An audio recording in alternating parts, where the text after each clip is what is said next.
Hello, dear friends, brothers, sisters, and spiritual aspirants on the path, to attaining what we call as unconditional love or absolute happiness. I welcome all of you, to this episode 7 in our special series of how we can live in a state of absolute happiness. So, this particular episode is called Our Evolution and Absolute Happiness. So this is an interesting title, you see, that what has our own evolution as individual human beings got to do with absolute happiness. So you see, there are three questions which will arise, and these are the three questions that we will attempt and answer in this episode 7, Our Evolution and Absolute Happiness. So what are the three questions that actually arise, you see, in an aspirant, who is on the path seeking this state of absolute happiness? So look, these are the three basic questions which we have to answer. The first question is, why are you here? Right? Why are you here? The second question is that now that you are actually here, then why are you doing what you are actually doing? Right? Interesting. And the third query which arises is that do you know who you are? Do you really know who you are? So, repeating the three questions. 1. Why are you here? Why did you evolve to be this personality in this form as you are sitting now and watching this video? Right? The second question is, why are you doing whatever you are actually doing at present in your life, right? And the third question is, do you really know who you really are?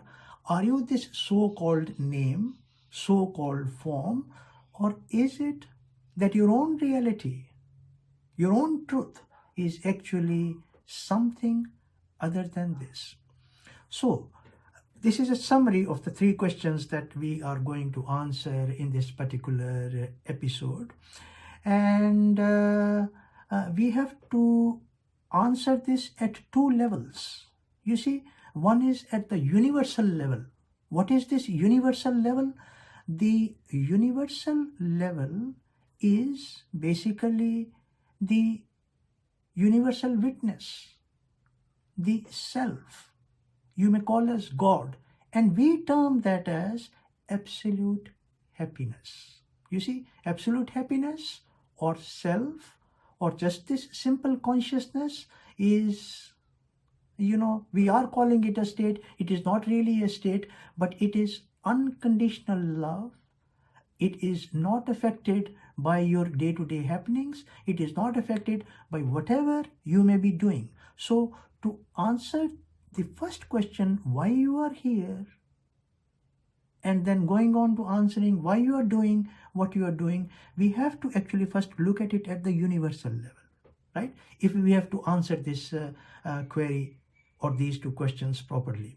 Then when we have looked at the universal level, or what you may call as the macrocosmic level, then we have to look at this at the level of the personality, right? We have to look at it at what we call as the microcosmic level, and we have to look at it at your level, you being this individual human being, male or female, right? Then we will be actually able to properly answer this question. So let me just start by giving an example. Every one of us at one time or the other has gone to see a movie in a cinema hall. So say you go to a cinema hall to watch a movie, just try to remember when you went to watch the last movie. So what do? When you go to a cinema hall, you may have some friends, you may have your family, you may have your kids, or whoever is accompanying you, and normally you buy some popcorn, right? You'll buy maybe some chips, you may buy some cold drinks, and then you go into the hall and you start watching the movie. Now, say you have gone in and you sat down and you're looking at that big screen. Now, supposing that you're supposed to be in the cinema hall for about, say, 3 hours, and I'm just supposing that nothing comes on the screen, right? There are no trailers, there are no advertisements, no movies played. All that you see is just the blank cinema screen in front of you, right? It is just an assumption or a supposition to explain a complex phenomena, of course. So what will happen if I were to ask you the question that after 3 hours of sitting there, how do you feel, right? So naturally, the answer to the question is that you'll be very bored, because what you had done was that you had come to see this movie and nothing happened, just a blank screen. So you're really bored. But then let us take what normally is going to happen. You see, what happens is that once you are sitting there in front of the screen, there will be, small advertisements which will start playing, single slide advertisements. Then there will be 2 or 3 minute short advertisements, advertising, creams and beds or whatever it may be, right? And then they show you a series of trailers of the movies which are to come. And after that, your main movie for which you came starts. The story runs for about 1 hour, an hour and a half, or 2 hours, whatever is the length of the movie, and then the movie finishes and you come home, right? So that is actually a happy ending. Now, tackling the first question, why are you here? You see, at the universal level, how do we define absolute happiness?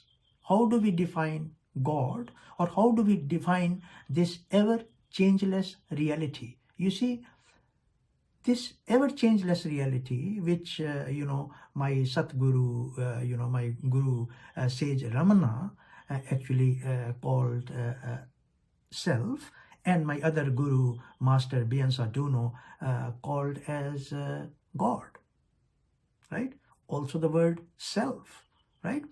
So, and I term this as absolute happiness. So you see, because this God or self or absolute happiness is changeless, that means it is beyond time and it is beyond space. That means that it is characterized by, or its nature is characterized by being spaceless and being timeless, right? When you look at it very carefully, time comes from timelessness and space comes from spacelessness. Now you see, there are 2 things that we require, right?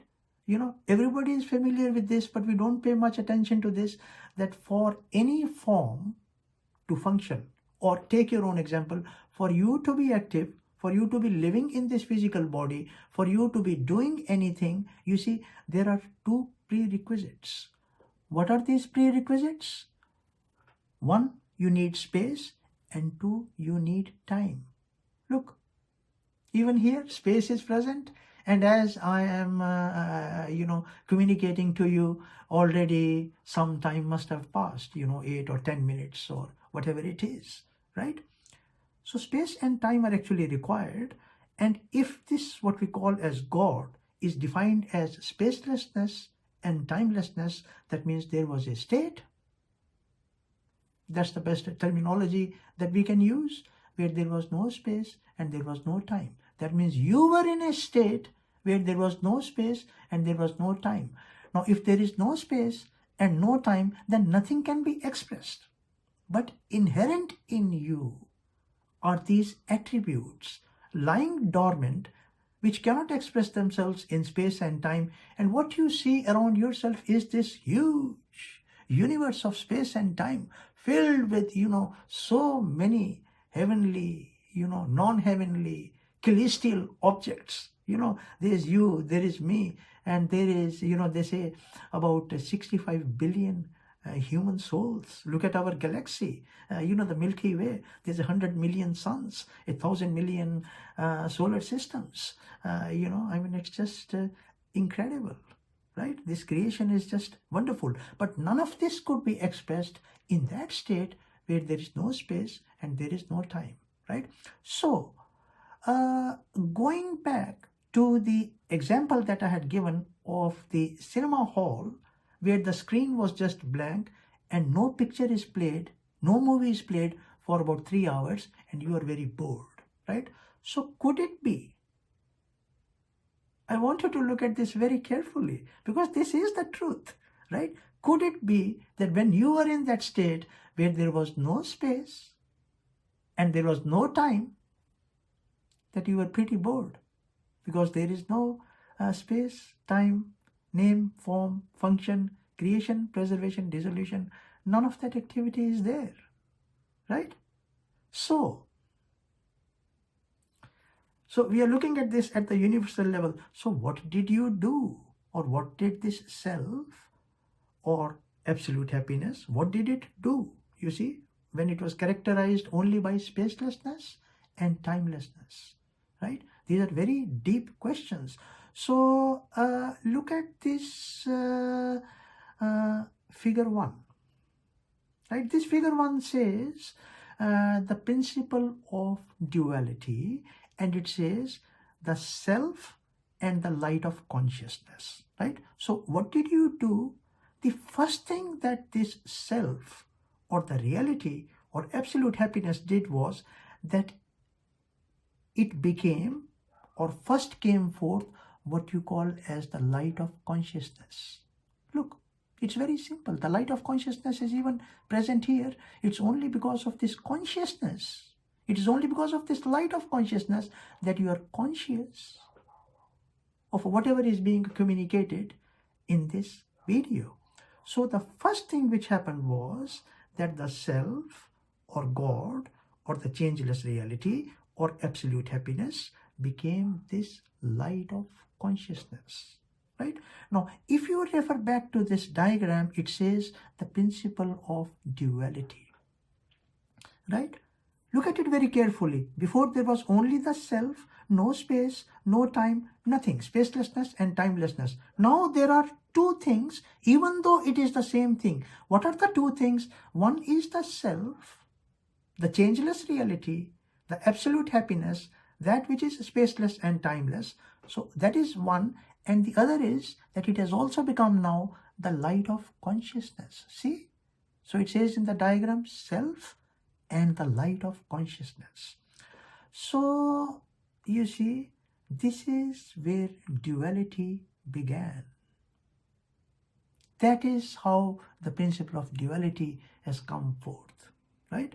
You can analyze this, you can experiment with this, you can reflect upon this, but this is really what it is. This is how duality started. Okay. Now the light of consciousness has come.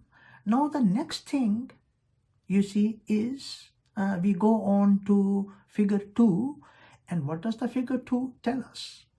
The figure 2 tells us about this abstract principle of creation, preservation, and dissolution. Now look at one thing. You see, before you do anything, there's a concept in your mind, right? There's an abstract concept in your mind. A very simple thing. Say you want to, have boiled potatoes as a snack, say at 10 o'clock. So this is a concept in your mind, right? So what you do is then you get the potatoes, put them in the microwave, you thaw them, till they become soft. Then you put some, you peel them, put some salt on it, and then have some sour cream, and you enjoy your, potatoes, baked potatoes, with maybe some chives. But this abstract principle was there of what you want to do. It's always the case. Whatever you want to do, first it sits as a thought, as a feeling within you. Similarly, you see, this abstract principle, only just the principle was created. And what is this principle? This principle is the abstract principle of creation, preservation, and dissolution, as we are showing here in figure 2.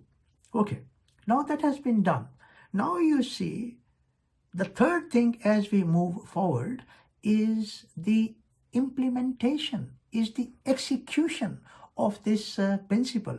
Because look at one thing, everything in space and time follows this principle, whether it is the gods, or it is you, or it is myself, or it is a saint, or it is the devil, whatever it may be, no one is spared from this law of creation, preservation, and dissolution. Look at this talk. It started at a particular time, created. Now it is being preserved, and then of course it has to finish. Look at a single breath which comes into you. It has a point of starting, creation, then it stays for some time, which is sustenance, and then it dissolves. Look at every thought that comes into you. There's a point of starting, creation, and then it's there for some time, maybe few microseconds or milliseconds, whatever it may be. And then the thought disappears. Creation, preservation, and dissolution. You see, look at your physical form. We are born, created, and then we live for about 70, 80, 90 years, whatever is the time. That is preservation of that life. And then we die. No one actually, not even the great gods, escape this. So what happened was, now we, from the previous diagram, we know that the abstract principle of creation, preservation, and dissolution was created, right? Now come forth the Trinity of the Trinity, called by different names in different religions, right? Creator, preserver, and destroyer. Whether it's the Greek or the Jew or the Christian or the Hindu religion, whatever religion you may be following, they are called by different names, right? But the basic underlying principle is the same. There are these three gods: the creator, preserver, and the destroyer. And in Hindu and Sanskrit mythology, they are called as Brahma, the creator, Vishnu, the preserver, and Shiva, the destroyer. So anyway, just sticking to these three gods, creator, preserver, and destroyer. So these three gods then came forth, or you see that light of consciousness only has actually become this, right? Now, these three gods then executed the abstract principle of creation, preservation, and dissolution. Means, execution means, you see, exactly as I was explaining to you, the thought or feeling is there in your mind, the abstract idea is there in your mind, and then you go out and do whatever has to be done. I took the example of, eating baked potatoes, right? Any example actually can be taken to explain this. So then what happened was that these three gods, the creator, preserver, and the destroyer, right? This Trinity, they created space and time, right? That is how space and time came forth. And then you see, when space and time came forth, that is when you see this huge creation of yours. Everywhere where you look around, there is the sky, you see, there is the earth, there is the moon, there is the sun, there are so many trees, plants, you name it, millions and billions of stars and galaxies, right? And then there is all these endless, 65 billion, is that the number? We don't know. That's what has been told to us. You see, these human beings, right? So that is how name, form and function has then come into what we call as creation, or what we are talking as our evolution, right? So we have covered these three. Now we are going to tackle things at the microcosmic level, or we are going to understand and tackle the things at the level of us, at the level of you, at the level of our personality, at the level of our physical life, right? So to understand this, you must actually understand. You must. Look, I'm using the word. There is no running away from this. You have to understand what we call, as I'm now showing you, you see, we are looking at this figure 4. What is the figure 4 showing? It says the principle of contradistinction, right? Knowing by contrast. So now let me explain to you this principle of contradistinction, because this principle, the principle of contradistinction, this will now explain everything, you see, at the microcosmic or at the level of the personality. What is this principle of contradistinction? Look at it. The word is contradistinction, as we see in this figure 4, right? So contra is contrast and distinction is distinguishing. So distinguishing by contrast. Take an example.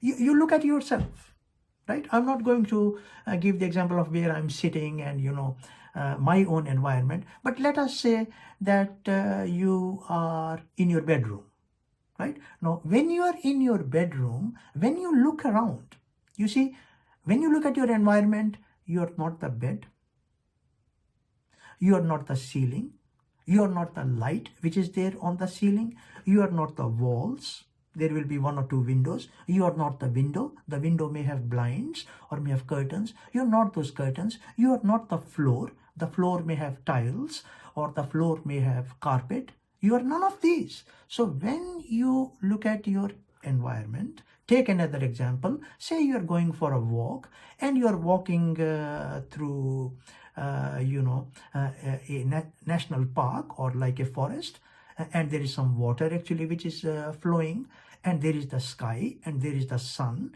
So as you take the walk, you are not the trees which surround you, you are not the Mother Earth on which you walk, you are not the sky which is above your head, right? You are not any of the birds that may be sitting on the trees chirping away. So you are none of these. So if you are none of these, then that is how you know that who you are. Say, for example, your name is Jack or your name is Jenny.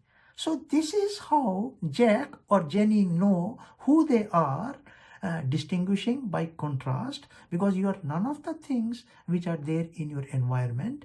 That is how you know, because you are unique to yourself, you see, and this is actually true. When you look around, there is nothing like how you are. Your form, your personality, your habits, the way you talk, the way you feel, the way you think, the way you do things. You see, that is how the principle of contradistinction helps us to understand. You see, how do we know that who we are, right? With respect to our environment, distinguishing by contrast. But then you see, look at it, this principle of contradistinction actually goes deeper, right? There is one thing which you may call it as the principle of opposites, but one is which is distinctly opposite, the exact contradistinction of who you are. Say, if I look at myself, when I look at this physical form, it is more male than female, right? If I come across one of my friends, can be anyone, say Suzanne or Amy or Celeste, or Neeruji or anybody, right? They are all females. So when I look at the female, right, you see, I'm not a female. So when I look at that female, she is the exact contradistinction of me, which is the male. And that is how I know that this person, Anilji, is actually male. Right? So these are the two aspects of contradistinction. You see, the exact contradistinction is very beautifully actually explained in nature. What is the contradistinction of light? The contradistinction of light is darkness, because darkness cannot be light. Right? What is the contradistinction of black? The contradistinction of black is white. Right? What is the contradistinction of the sky? The contradistinction of sky is the earth. What is the contradistinction of death? The contradistinction of death is this physical life, right? Because what happens? You see, why do we fear death? We fear death because we are going to lose this physical body consciousness. Look at me, I am not going to be the way I am. I cannot have this physical form. I cannot communicate the way I am actually communicating if this physical body is not there. So the contradistinction of this physical consciousness, this physical form, this physical life is death, right? But now we come to the most important thing. You see, what is the contradistinction of God? Right? What is the contradistinction of self? Right? Absolute happiness. Right? You know, the contradistinction of God, or that which is beyond space and time, is actually you. It is the personality. Right? Now you will say, how?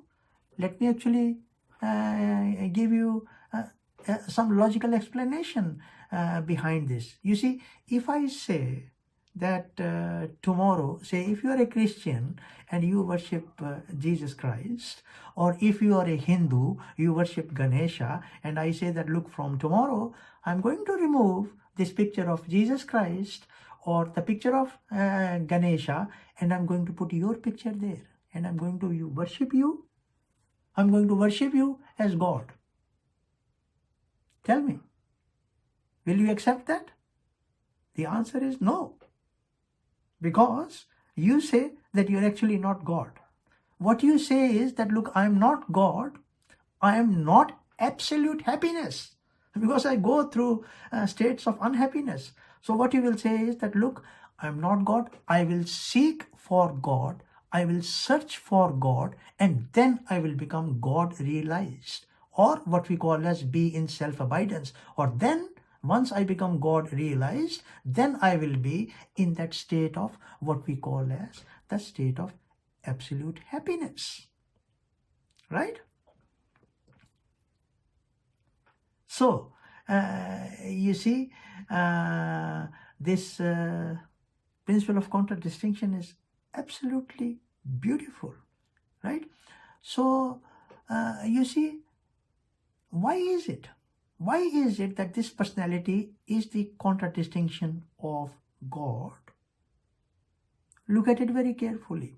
This gives the answer to the question, why are you here? Because you see, you are here as this personality, as this individual human being, you see, as the contradistinction of God, because you are here to see this vast creation of yours, to participate in this vast creation of yours. And that is actually true. Test it out. Aren't you all the time active and participating in this creation of yours? Right? And look at this also very carefully. You see, you had to forget what your true nature is. Right? You had to forget what your true nature is, because if you know yourself as that reality, then how will you participate in this creation of yours? So what you did was that, you see, you became the light of consciousness, right? And then came that abstract principle of creation, preservation, and dissolution. Then came the Trinity. creator, preserver and destroyer, and then you evolved. You have evolved. You see this Rishi Master Bhimsa Duno tells us, and if you really look at history, you have spent close to 14.3 billion years here on earth. And having spent such a long time and having evolved so far through so many lives, you see, you created so much of personal karma, right? You created so much of personal karma that in the process, you completely forgot who you are, right? So looking back at this figure 5 again, right? Sorry, I'm not looking back at this figure 5 again. You see, the figure 5 is, why are you here? Right? Look at it. And I've drawn an arrow there and it says to see and participate in this creation of yours. So this is the answer to the question, why are you here? Right? But then there is a second question. Why are you doing what you are doing? Right? So, why are you doing whatever you are doing? That question still remains. But look at it very carefully. You see, examine your life. Let us take 2 examples. Let us take the example of, a woman, a lady who is born in a good family. She educates herself, she grows up, right? And then what happens is that she marries, her sweetheart or her boyfriend, and say they have 4 children, right? So the husband is now, he works and earns very good money. He's a businessman, right? And so the wife has chosen to stay at home, be a housewife, look after the kids, right? So for this woman to be the mother of 4 children and to look after them and to see them grow, right? Grow from childhood to teenage to, young people who are educated or who are in trade or whatever they may do, and then they get married and then they have their children. You see, that is the life of that housewife, right? Let's take the example of a male, just a hypothetical example. Say, again, I'm just taking an example to make you understand. Say you're born in a family where there are, say, doctors, right? And so this boy also grows up. He's very bright. He also becomes a doctor, right? After becoming a doctor, he specializes in medicine. He becomes, say, a heart specialist, say, a cardiologist. Then he works in a hospital. He becomes the head of the department. And on the other side, he has his family. He has his children. He's earning good money. So that is his life. Look at it. Every human being, every personality has an individual life. Right? So now you are participating in this creation of yours, but looking at it at your level of the personality, why are you doing what you're doing? Because otherwise, how will this unique life of yours as a human being make sense? Right? That is why, you get married, you have children, you go for work, because being in the physical plane, you have to feed your body morning, lunchtime, evening. You have to have a roof over your head. Maybe you need some means of transport. You want to have a car, a bicycle. You have to participate actually in the structure of the society. You have to go and vote for the next government to come. All these things actually have to be done. So that is why you are doing whatever you are actually doing, right? So we answered both the questions. 1, why you are here? To participate in this creation of yours. 2, why you are doing what you are doing? So that this life in space and time makes sense. It has some direction, right? But now, now we come to the most important question, coming towards the end of this spiritual discussion. Who are you? Right? The $1 million question. Who are you? Who am I? Right? Are you this personality? which is governed by the law of creation, preservation and dissolution, which will come one day and go away. Look at this figure 6, the last figure in this spiritual discussion of ours. What does it say? Who are you? And it says conscious awareness, right? And then it says is who you are. Look at it. You see, what is this conscious awareness? There's a small c, which was discussed in our last episode 6. You see, that awareness, and this awareness is nothing but that absolute happiness. That's who you are, right?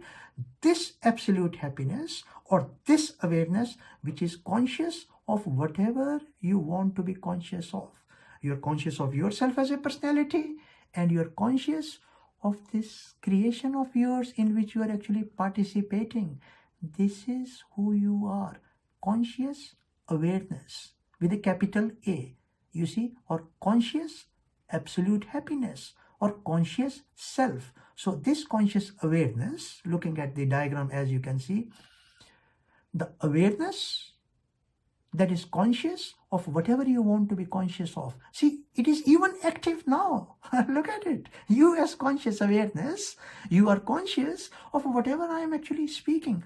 Now look at one thing very carefully. Whatever you may have done, you could never leave your true nature. You are actually absolute happiness. But you see, look at it. A person like Anil Ji or Anil Sharma has to remind you today that this is who you are. This is the rightful ownership. This is what your reality is, not this temporary personality coming and going. Of course, you participate and be active in this personality, but realize your true nature, that you are actually this absolute happiness. You are actually this consciousness. You are actually this reality. You see, you are the one who is beyond space and time. Because look at it. When we started discussing this, remember, we had said that there was a time when there was no space and time, and then came forth first the light of consciousness. We don't know how long ago it was. But you see, look at it even now. Even today, that consciousness is gloriously present as it was at that time. And you know, this is this simple exercise. Just sit and reflect on this, and you can see that this conscious awareness, the light of consciousness, or what we call as absolute happiness, goes beyond space and time, and it is not affected either by your thoughts or by your feelings or whatever you want to do. So this is who you are. You are absolute happiness. You are the self. You are the light of consciousness, and you can experiment with it. Experiment with it as much as you want. So once again, just looking at figure 6, who are you? Conscious awareness is who you are. So I hope that this episode has really helped you, to understand these 3 basic questions: why you are here, why are you doing what you are doing, and do you really know who you are? And you see, I do hope that this has actually helped you to bring closer to your true nature of absolute happiness or consciousness, which is not affected by the principle of creation, preservation and dissolution, because it itself is that principle. We will continue with more episodes to come in the future, but I am very thankful to you, very, very thankful, from the core of my spiritual heart. You see, the etheric heart, that you have given your time, you have devoted and donated your time to listen to this video. Please do put in some comments, whatever you feel like, if you would like to, and I hope that this has furthered your spiritual journey. With that, I will take leave. Once again, thank you very much for having given your time. Namaskar.